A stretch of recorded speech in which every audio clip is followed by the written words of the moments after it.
سورت الفلق بعض کے نزدیک یہ مکی صورت ہے، بعض کے نزدیک مدنی صورت ہے۔ مکی صورت ہجرت سے پہلے نازل ہوئی، اگر مدنی ہو تو ہجرت کے بعد۔ لیکن ایک روایت یہ ہے کہ اس کا نزول 2 مرتبہ ہوا ہے، مکے میں بھی نزول ہوا اور پھر مدینے میں بھی ہوا۔ سورہ فلق میں 5 آیتیں ہیں اور سورہ ناس میں 6 آیتیں ہیں، اس طرح یہ ٹوٹل 11 آیتیں بنتی ہیں۔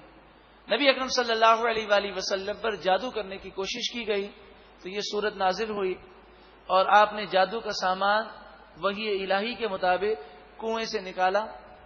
اس میں ایک رسی تھی، ایک ڈورا تھا جس میں 11 گرہ لگی تھیں، اور آپ ایک ایک گرہ کھولتے گئے اور ایک ایک آیت پڑھتے گئے۔ جادو کا اثر جو انہوں نے کوشش کی تھی وہ ناکام ہو گئی۔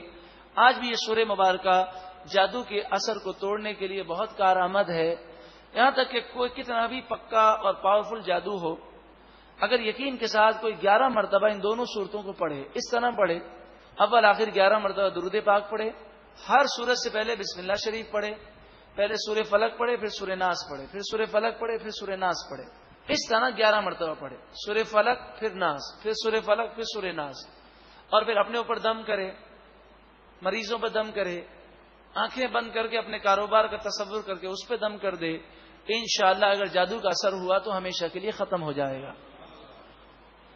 بسم اللہ الرحمن الرحیم، اللہ کے نام سے شروع جو بہت زیادہ مہربان نہایت رحم کرنے والا۔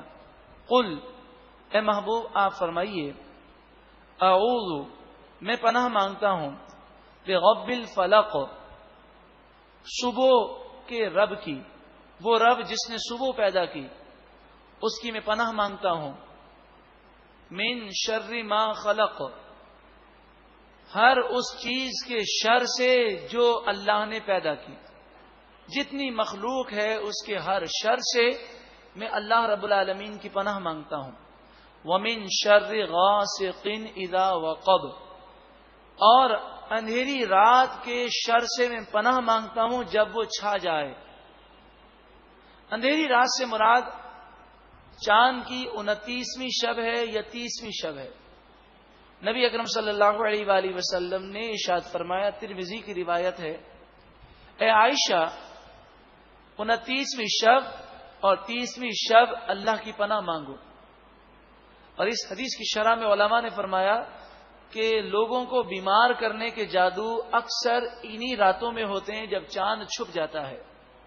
وَمِن شَرِّ النَّفَّاثَاتِ فِي الْعُقَدِ، اور میں پناہ مانگتا ہوں ان عورتوں کے شر سے جو گروں میں پھونک مارنے والیاں ہیں، جو جادو کے منتر پڑھ کر پھونک مارتی ہیں، ان عورتوں کے شر سے میں پناہ مانگتا ہوں۔ کیونکہ نبی اکرم صلی اللہ علیہ وآلہ وسلم پر جادو کرنے والی ایک یہودی کی بیٹیاں تھیں جنہوں نے ان گروہوں پر جادو کے منتر پڑھے۔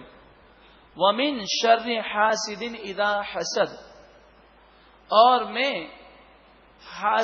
حسد کرنے والے کے شر سے پناہ مانگتا ہوں جب وہ حسد کرے۔